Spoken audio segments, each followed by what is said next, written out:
Thank you, Mr. Chairman. Thank you, Ranking Member. Thank you, committee members, for allowing me to have an opportunity to talk about my good friend, Linda McMahon. I will say that one of the things I love about the Ranking Member is his passion about the things he cares deeply about. He and I don't agree on the conclusions or the solutions, but I do believe that he is a thoughtful person who cares about the issues, and I hope that doesn't hurt your reelection bid. But let me say this. I'm not a billionaire. Never have been, likely never will be. But I am a kid who grew up in a single-parent household, mired in poverty, whose mother worked 2 jobs trying to keep the lights on. I went to 4 different elementary schools by the 4th grade. When I think about the issue of education, I think about how in the world do we ever get to a meritocracy if the vast majority of the kids today are going to segregated schools that are failing those kids. 13 schools in Maryland where the average kid, 99% of the kids cannot perform at grade level. I think about Chicago on the south side where I spent a lot of time, where 95% of the kids cannot perform at grade level. I think about Charleston, South Carolina, my hometown, where 60+% of African American males don't go to college. I think about the quagmire pit of failure that is consistently the case in inner city schools across America. You talk about the resegregation of America's public schools, it's already happened. It's happening right now. Our public education spends $850 billion to disappoint families, millions of families across this country. 10% of the resources come from the federal government, and yet 80 to 90% of all the rules that suppress performance come from Washington. The average employee at the Department of Education, these numbers are a few years ago, and these unfortunately aren't part of my speech. Bernie changed my speech for me. Is about $106,000, where the average teacher makes $55,000. Those numbers are 4 or 5 years old.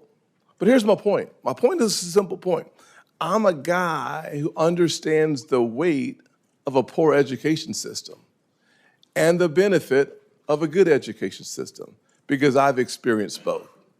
I chose to introduce Linda not because I have an affinity for billionaires, though I might now, actually. Because I have a passion for quality that changes the trajectory of poor kids' lives permanently. I can't think of a more important civil rights issue today than public education and the education of our kids.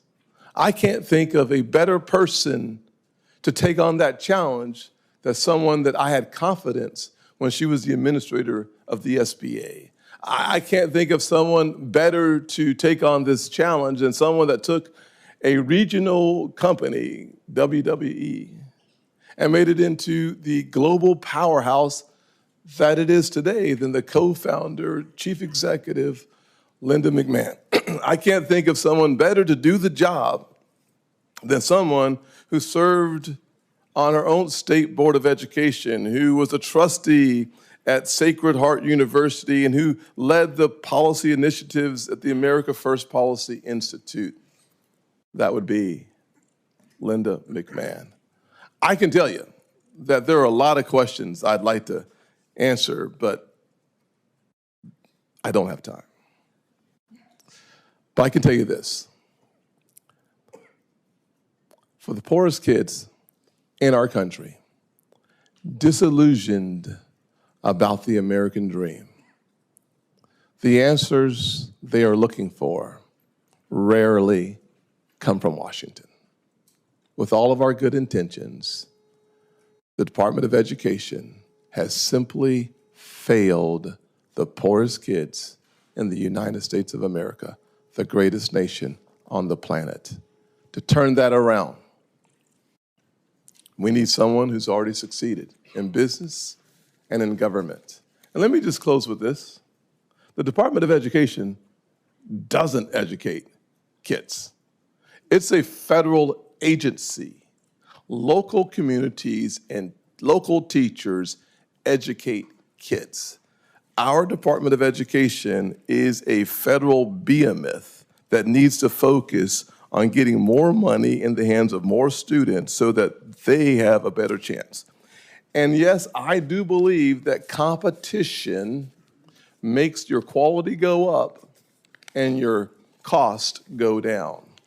Charter schools prove that, private schools prove that, and finally, Pell Grants. Pell Grants take public dollars to private schools.